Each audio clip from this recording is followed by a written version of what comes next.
Nii, ootame natukene, enne kui alustame. Siis saavad kõik huvilised siin jooksvalt liituda meiega.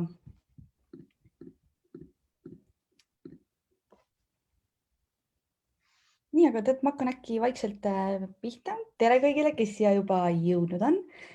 Mina olen Kärt Moost ärikoolist ja täna räägime sellisel huvitaval teemal nagu LinkedIn. Ja eriti keskendume sellele, et kuidas LinkedIn on täna nii-öelda kasutamata ärivõimalus siis nii-öelda turundusmaastikul. Ja oleme kutsunud siia siis täna meile külla või veebi vahendusel külla ka HTT Poolist Kristel Karro. Tere, Kristel! Tere! Ja Kristel räägibki meile täna siis täpsemalt, et kuidas LinkedIn on nii-öelda kasutamata võimalus Eesti ärimaastikul. Kristel, aga äkki alustame sinu tutvustamisest, et räägi meile, kes sa oled ja kus sa tuled, mis sa varem teinud ka oled näiteks. Aitäh, Kärt! Mina olen Kristel, ma nüüd HTT Pool Eestis olen töötanud, novembris saab circa aasta. Siis enne seda ma olin 10 aastat agentuuris Havas Estonia. Tegelesin seal veebiarendustiimiga, olin veebiarenduse tiimi juht. Ja kuna 10 aastat sai niimoodi plõksti täis, siis ma mõtlesin, et teeks natukene nagu muudatust oma elus, et vahetaks ametit või kaua sa ikka istud, et kokku 15 aastat ma olin selles veebiarenduses, et võiks midagi uut ka proovida. Ja siis ma mõtlesingi, et prooviks midagi muud ja siis HTT Poolist sain niisuguse toreda kutse, et vestlusele tulla. Ja siis ma mõtlesin, et see on päris huvitav, et ma proovin. Ja nüüd olen ma siis siin olnud aasta peaaegu juba ja see on äärmiselt tore kogemus, äärmiselt tore seltskond ja need platvormid, millega me töötame, on ka väga vinged, et neid platvorme on palju, aga täna me räägime siis LinkedInist, nii et see on minu poolt tutvustamise osas kõik. Ja äkki sa võid kiirelt öelda, et mis need teised platvormid on ka, millega te parasjagu töötate? Eestis me teenindame veel Facebooki ja Instagrami, siis me teenindame AdColonit, Spotify'd ja aasta lõpus üritame siis sisse tuua meile ka Twitteri Eestisse ning järgmise aasta plaanidesse tulevad ehk Snapchat ja TikTok. Okei, väga lahe, selles mõttes eesmärgid on nii-öelda paika pandud ja ma arvan, et see kõik on väga teostatav ja nii lühikese ajaga, et nii, et väga suur tunnustus selle eest juba.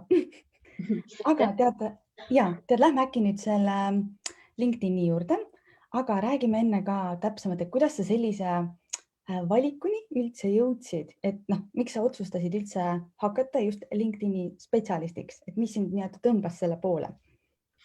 No tegelikult ongi nii, et kuna mina asusin tööle multichannelisse, et minu alla käivad ka kõik teised muud platvormid, et siis LinkedIn on tegelikult üks ainuke nendest. Et tegelen ju täpselt samamoodi ka Spotify ja AdColoniga praegu Eestis, et LinkedIn on lihtsalt niivõrd spetsiifiliselt teistsugune platvorm, et see pakkus mulle huvi. Ma tegin ära selle sertifikaadid, et LinkedIni teenuseid Eestis üldse pakkuda, siis sa pead olema sertifitseeritud spetsialist. Ma soovitan kõikidele, kes töötavad LinkedIniga, et tehke endale ka need sertifikaadid ära ja kes tahab nõu ja abi saada, et siis pöörduge meie poole, et siis me õpetame ja nõustame teid. Aga täna ma saan aru, et hästi paljudes hangetes on ka sisse pandud need nõuded, et kui sa mingisugust platvormi esindad, ka näiteks meedia poole pealt või agentuuri poole pealt või mõne kliendi poole pealt, et siis nad tahavad, et nad oleksid sertifitseeritud spetsialistid, et siis. Okei, et see on hea teadmine. Mina näiteks ei teadnud seda, et üha rohkem nii-öelda nõutakse seda. Okei, aga sa ütlesid ka, et sa töötad erinevate platvormidega, ise ka siin Eestis praegu, aga kuidas sinu jaoks LinkedIn eristub teistest? Sa küll ütlesid, et ta on spetsiifilisem, aga mis tasandil võib-olla või näiteks Facebook, et ma ei tea, kas ta on liiga üldine näiteks või Instagram, kas see on liiga pildipõhine või mis see erinevus sinu jaoks on? Tegelikult LinkedIn on ju teada-tuntud nii-öelda HR platvorm, mis siis tegelikult tähendab seda, et inimesed tulevad siia oma tööd otsima või kontakte vahetama või siis iseennast müüma mõndadele ettevõtetele või siis üleüldse kursis olema sellega, mis nagu turul toimub, et täna on need LinkedIni kasutajad üldjuurtes siis oma ala spetsialistid või siis juhid. Ja LinkedIn ongi võib-olla selles mõttes hästi eriline programm, et siit saab kätte just B2B businessi jaoks kõige paremaid liide, kuna inimesed on update inud oma profiile, kõik info on kogu aeg uuendatud ja see tähendab seda, et sa saad sihtida seda konkreetset inimest, keda sul vaja on. Okei, arusaadav, aga mõtlengi, et seal on küll need ettevõtte juhid, omanikud, kõik nii-öelda on suundunud sinna LinkedIni, aga kuidas sa nendega nii-öelda kontakteeruksid või jah, me teame, et seal ongi tähtsad inimesed, aga tavainimene läheb sinna, et mis tema nagu saab sellest, et kuidas ta nii-öelda ühendust peaks võtma nendega või kas ta lihtsalt kirjutabki neile, et kuidas see esmane kontakt võiks siis toimuda? No tegelikult ega siin ei olegi otseselt mõeldud, et sa peaksid nüüd seal kontakti otsima, aga see on rohkem nagu meie üritame siis nagu teha ja õpetada omalt poolt seda osa, kus siis tegeleda ärilise poolega ehk et kuidas siis enda tooteid müüa. Et kui sa ütled, et sa tahad nagu kohtuda inimesega, siis võib-olla kõige lihtsam on see, et sa vajutad connection'iks ja kirjutad talle. Et see on nagu kõige lihtsam viis. Aga et meie siit omalt poolt pigem õpetame seda osa, et kui sa tahad teha nagu B2B content'i ja seda müüa või siis oma toodet müüa või oma teenust müüa, et siis nagu LinkedInis sa saad sihtida oma tooteid ja teenuseid täpselt sellele sihtgrupile, kellele see nagu vajalik on. Et võib-olla Facebook on natukene üldine, et seal ei ole nii täpselt kirjas sinu töönimetused või sinu valdkonnad, kus sa töötad ja hästi paljud inimesed ei panegi sinna seda kirja, sest see ei ole nende jaoks relevantne. Aga LinkedInis on kindlasti nagu up-to-date info, nagu ma enne ka ütlesin, et siis just selle info põhjal annab hästi täpselt sihtida seda toodet, teenust või siis mis iganes sul nagu plaanis on teha, et sa saad need inimesed kätte, keda sul vaja on. Ja täiesti arusaadav. Mõtlen ka, et vaata Facebookis, sa ei lähe niisama ka lisasõbraks vajutama, et võib-olla LinkedInis ongi see, et sa pead olema julgem seal ka, et tegutseda. Ja LinkedIni puhul on kindlasti see, et mine julgelt, kuna seal on ikkagi nagu tööalased kontaktid ja kui sa tead, et sa tahad kellegagi nagu kontakti saada ja mida rohkem sul neid kontakte on, seda suuremad on võimalused mingisuguseks koostööks hiljemas perspektiivis või siis koheselt, et mine julgelt ja lihtsalt connecti ära ja inimesed võtke julgelt vastu. See ei ole sinu sõprus seltskond ega selline platvorm, et ta on ikkagi mõeldud ärilisteks eesmärkideks.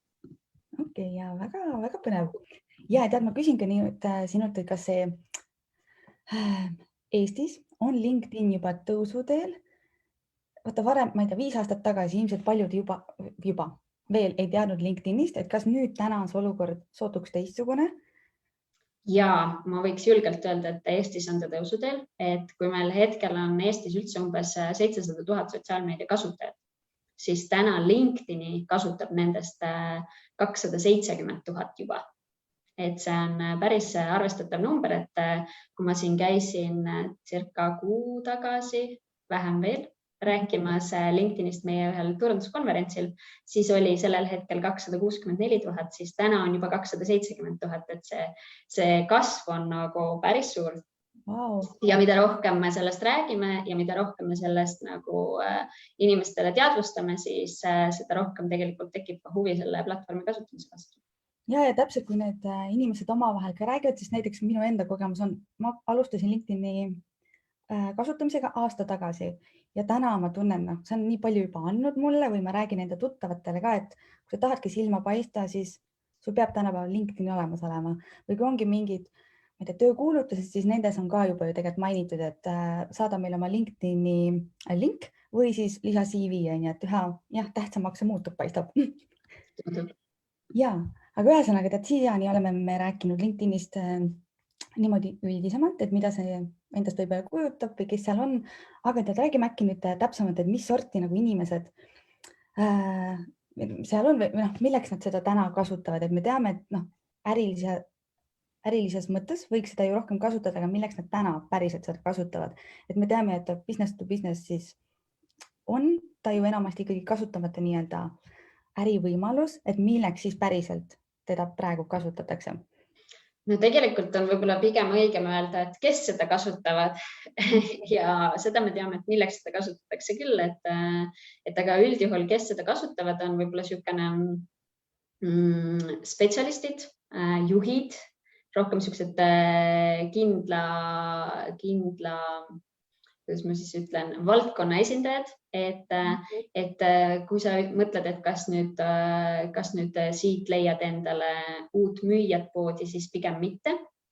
Siit leiad küll endale võib-olla uue IT-tugiisiku või uue arendaja või sa leiad endale uue raamatupidaja või siis sa tahad sihtida oma reklaame näiteks kõikidele suurettevõtete juhtidele, et siis sul on see võimalus siin olemas, et sa saadki otsida üles, et ma tahan sihtida suurettevõtteid ja siis okupatsiooni järgi siis veel juhid välja tuua. Et selles mõttes nagu seda platvormi kasutavad pigem erinevate valdkondade spetsialistid, erinevate valdkondade juhid ja võib-olla siis ongi pigem niisugusel äri eesmärgil ehk et kasvatada iseenda connection eid, iseenda teadmisi, et kasvatada enda äri selle platvormi kaudu ja võib-olla siis ma ei tea, saadagi neid connection eid juurde. Põhimõtteliselt teeb sama välja, et sa kasvatad. Ja, et siit tulenevalt tegelikult mul tekkiski nüüd küsimus, et mis sa arvad, kas LinkedIn on pigem siis suunatud suurettevõtetele, et praegu eelmises punktis me arutasime seda suurettevõtet, aga kas väikeettevõtjal on ka seal midagi teha või kuidas tema saaks seal silma paista? Muidugi on, selles suhtes, et siin ei ole vahet, kas on tegemist suurettevõttega või väikeettevõttega, et igal juhul ma toon näiteks ju startupid ju täna kasutavad väga edukalt LinkedIni, et nad ju alustavad tegelikult täiesti nagu ideega kuskilt ja nad on jõudnud, meil on ju väga suur hulk startup'e, kes tegelikult on jõudnud unicornide tasemele, eks, et ka nemad on ju kõik LinkedInis olemas ja ka nemad toimetavad väga edukalt LinkedInis, et kindlasti nagu see ei ole ainult suurettevõtte teema, see on väikeettevõtted, kes saavad ennast kasvatada. No ja see on ilmselt hea alustala ka, et kust päriselt peale hakata. Okei, et siin me oleme rääkinud ja LinkedInist nii-öelda positiivsel toonil, kui nii võib öelda, aga kas sa arvad, kas LinkedInil on ka mingeid negatiivseid külge, millest ei saa mitte kuidagi üle ega ümber või mis vajab võib-olla? Ma ei ütleks, et need otseselt negatiivsed küljed on, aga kindlasti üks asi, mis võib-olla siis selle äri kasvatamise ja tasulise reklaami puhul on üks sihuke mitte väga positiivne osa on see, et LinkedIni reklaamid peavad kindlasti olema inglise keeles. Et lihtsalt, kuna eesti keel ei kuulu praegusel hetkel veel LinkedIni ametlike keelte hulka, siis kahjuks lükkavad nad kõik reklaamid, mis ei ole nende ametlike keelte hulgas tagasi, kuna neil ei ole seda töötajat, kes suudaks kontrollida siis seda konkreetselt keelt ehk siis antud juhul eesti keelt, et siis nad lihtsalt nagu reject ivad teie adsid koheselt. Okei, mu küsimus, kas sa tead, kas eesti keel võiks nagu hakata rolli mängima tulevikus või millest see sõltub, et seda eesti keelt võib-olla ei ole täna seal enam? No hetkel ei ole see eesti keele market ilmselt nende jaoks nii piisavalt suure väärtusega, küll aga me ootame ja loodame ja tegelikult me hoiame siin juba veidlaid päris pikka aega, et LinkedIn ehk saab varsti või eesti keel saab ka LinkedInis varsti selleks ametlikuks keeleks, et kui see juhtub, siis me kindlasti räägime sellest kõik kõva häälega, aga praegu me lihtsalt hoiame veidlaid pihus, et see nii ka läheks. Okei, väga kena, loodame siis, et see peagi juhtub. Okei, ma küsin ka, et mis sa arvad, millised on LinkedIni kasutamisel sellised suurimad vead? Ehk siis ma mõtlen, et mille taha takerdub hetkel see, et Eestis on LinkedIn just business to business valdkonnas nii-öelda kasutamata. Et mis need murekohad seal võiksid olla? No võib-olla ongi see, et üks koht, mis on see, et inimesed ei ole teadlikud. Nad ei ole teadlikud nendest võimalustest, mis üldse seal on LinkedIni puhul on võimalik ära kasutada. Nad arvavad, et see on kallis platvorm, nad ei hakkagi üldse proovima, et kindlasti nagu ei tasu eeldada, alati tasub katsetada. Ja kui te katsetate ka, et siis ärge katsetage ainult ühe korra, vaid pigem minge peale mitu korda, minge peale erinevate reklaamidega, katsetage erinevaid reklaamiformaate, katsetage erinevaid visuaale, tehke seda AB testingut ja vaadake, kuidas tulemused muutuvad vastavalt sellele. Et kui sa ütledki, et ma panin, ma ei tea, 3000 eurot siin ühe kampaania raames ja ma ei saanud saavutada tulemust, siis ilmselgelt ta ütleb, et ma rohkem ei proovi, sest see oli kallis platvorm, ma ei saanud seda tulemust ja ma ei taha rohkem. Aga proovi seda nii, et sa lähened natuke teise külje alt, et sa kasutad seda 3000 eurot, sa kasutad mitut reklaamiformaati, sa kasutad mitut visuaali ja sa vaatad ka, mis on su täpne eesmärk, mida sa tahad saavutada. Et mine proovi ja testi, lase reklaamil joosta ja kui reklaam on ära jooksnud circa nädal, siis vaata, kuidas on tulemused. Exclude'i kohe kõik, mis ei tööta ja jätka sellega, mis töötab ja tulemused lähevad tunduvalt paremaks. Lihtsalt ärge andke alla.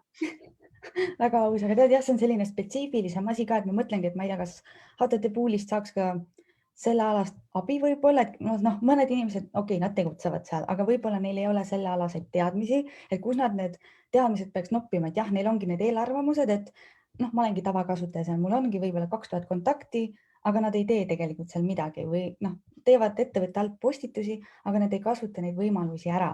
Et siis on ju vaja tegelikult mingit kõrvalist abi võib-olla, kui ise ei oskagi neid teadmisi. HTT Pooli poole võite te igal juhul pöörduda, et meie teenused on kõikidele meie lepingulistele klientidele tasuta, ehk et me siis nõustamegi nii, me oleme konsultandid, me ise teie eest reklaame kunagi ei seadista, aga me nõustame, kuidas neid reklaame seadistada. Me aitame strateegiate loomisel, saab meie kaudu erinevaid raporteid tellida, mida siis te ise kunagi välja võtta ei saa. Ja siis on veel mõningad eelised selle puhul, et kui näiteks reklaamide eest tavaliselt te tasute oma pangakaartidega või siis krediitkaartidega, et siis meie kaudu on võimalik siis ühekordselt kuus saada arveid. Et lihtsalt tulge ja räägime sellel teemal. Ja, et katsetama peab niikuinii, selles mõttes, et LinkedIn on ju hea arenev suund, et selles mõttes Eestis ka ma ise enda kogemuses ka näen, et see tõesti võtab varsti võimust siin. Ja, täiesti nõustun. Et kui nüüd, ma ütlesin vist selle konverentsil ka välja, et kui arvatakse, et see LinkedIn on rohkem niisugune USA platvorm ja USAs on hästi palju kasutajaid, siis tegelikult 76% kasutajaid asub väljaspool USAt ja Eestis või mitte Eestis, Euroopas on see number hästi kõrge, et see võib olla üks platvormidest, mis läheb kasutajate hulga või arvu poolest USA turust mööda. Vaatame, mis tulevik näitab, aga praegu on numbrid väga lähestikku, et kui ma ei eksi, siis USA-l vist oli 150, oota, ma mõtlen. Ma ei hakka tegelikult spekuleerima, aga need numbrid olid väga lähestikku, et ootame, vaatame ja räägime sellest uuesti järgmisel aastal. Ja siis kuulajad teate, et Kristel tuleb jälle järgmine aasta selle sama teemaga ja siis teise nurga alt juba läheneme sellele. Okei, teate, me rääkisime siis sellest, et inimesel ei pruugi olla neid teadmisi, aga ma ei tea, kas seal on vaja mingi konkreetseid ressursse ka, et LinkedInis tegutsema hakata, et peadki, ma ei tea, 3000 eurot kuus sinna alla panema. Kas see võib olla ka määrav, mis summa eest sa teed seda reklaami näiteks? No LinkedIni puhul on kindlasti see, et ta ei ole võrreldav Facebookiga, ehk et ta ei ole odav platvorm, aga samas ta ei ole ka kallis platvorm, nagu paljud ütlevad ja eeldavad, et ta kindlasti on natukene kulukam. Aga ma ütlen pigem, et pane paika enda eesmärgid, pane paika see info või see teadmine, et keda sa tahad kätte saada, mis on sinu eesmärk, ehk et kas sa tahad sealt saada, ma ei tea, website visitseid, kas sa tahad saada conversioneid, kas sa tahad saada brand awareness'i, et sa pead mõtlema, mis on su eesmärk ja palju sa oled nõus selle eesmärgi nimel kulutama või siis raha sinna alla panema ja proovi katseta just erinevate eelarvetega ka, et ma ei ütle, et sa pead minema täna ja panema sinna 1 kuu jooksul 5000 eurot sisse, et kindlasti mitte. Aga seda võiksid inimesed teada, et 1 päeva miinimum kulutamine on peaaegu 10 eurot. Et sellest nagu allapoole ei saa. Küll aga ma ütlen, et see on nagu teie enda kampaaniatest ja enda eesmärkidest olenevalt palju te kulutate. Et kõik on väga erinevad ja siinkohal ma niimoodi otseselt öelda ei saa. Okei, jah, selge. Võib-olla pigem siis pöörduda meie poole ja öelda, et meil on plaanis selline kampaania, me tahame saada kätte neid inimesi ja palju meil võiks see eelarve olla. Vaat siis me juba oskame natuke lähemalt rääkida. Okei, et kui on mingi taustainfo olemas, et siis teie seal oskate anda mingigi aimduse. Just, täpselt nii. Okei, selge, aga tead, kui ma lähengi nüüd täna LinkedIni ja otsustan oma ettevõtte alt just LinkedIni turundamise eesmärgil hakata kasutama, võib-olla varem ma ei teinud seda nii palju, siis kas seal on ka mingeid muid võimalusi lisaks sellele tasulisele poolele või et millele peaks nagu esimesena keskenduma, et kui ei ole varem just turunduslikel eesmärkidel seda LinkedIni kasutanud? Ja kindlasti kõigepealt hoolitsege selle eest, et teie see LinkedIni leht oleks üldse korralikult üles ehitatud. Et kui te hiljem hakkate neid reklaame ostma, siis selle lehe skoor mõjutab ka oksjoni hinda hiljemas perspektiivis, et siis hoidke palun oma LinkedIni lehte korras. See tähendab, et postitage palju, suhelge oma audientsiga, kutsuge oma sõpradel ja siis töötajatel või tehke üleskutse neile, et nemad jagaksid ka neid postitusi, et see jõuaks võimalikult paljude inimesteni. Kasutage hashtag'e, seostage oma brände erinevate hashtag'idega, et ma ei tea, kasutage mention'id, kui te tahate näiteks kedagi kiita või siis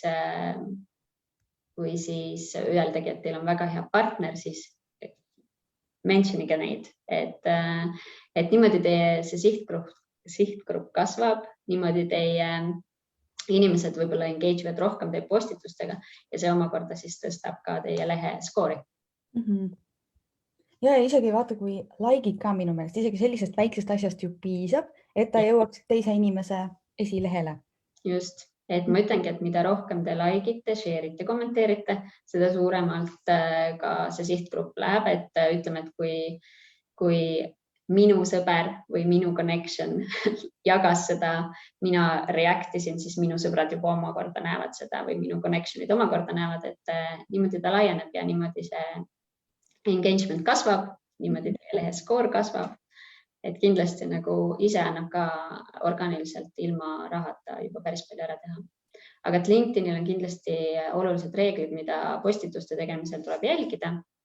Et LinkedIn armastab kindlasti sellist 3-2-1 reeglit. See tähendab seda, et sa teedki 3 postitust ala valdkonnapõhiselt või siis üleüldse selle ettevõttepõhiselt, siis teed 2 postitust, ma ei tea, kas sa kiidad sõpra või siis töötajat või siis kiidad partnerit või räägid, mille üle te uhke olete või siis sellised nagu mitte müügi teema ja siis 1 postitus samas vahemikus võiks siis olla toote või teenuse postitus. Okei. Ma küsin ka ruttu vahelisi, et kui tihti siis peaks LinkedIni postitama?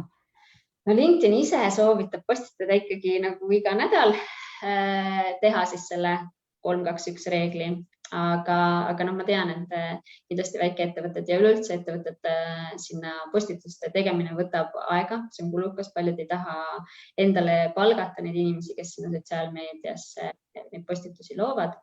Aga et võtke ja leidke endale nagu see kindel sobiv vahemik, et kas see on siis 2 nädalat või 1 kuu, et millal te siis jälgite neid reegleid ja teete ära need postitused vastavalt reeglitele. Okei, issand, nii põnev.